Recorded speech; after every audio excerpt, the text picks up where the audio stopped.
Tip number 9 is don't be afraid to acknowledge responsibility for any mistakes you might have made or what the other person is right about.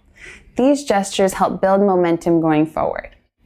Have you ever been in a debate about politics, maybe over the dinner table or on social media, that went a little bit too far and maybe even damaged the relationship?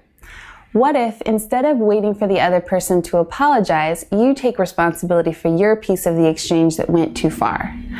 Even when it's something small, or even when you think the other person said something more hurtful, your act of courage may even inspire a similar acknowledgement from the other person. What they do with it isn't in your control, but you know that at the very least you'll be diffusing an increasingly hostile conversation, and you can now understand each other at a deeper level.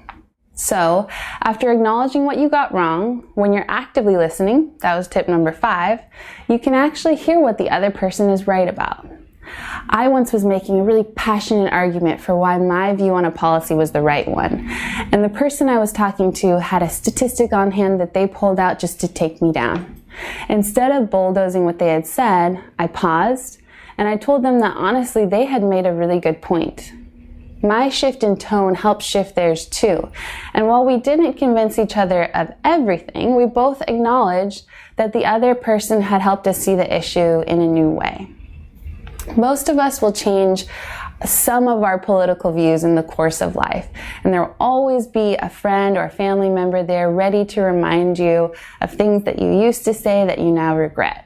Don't be afraid to acknowledge that yes, you used to think that way, but also that you've changed your mind, and why.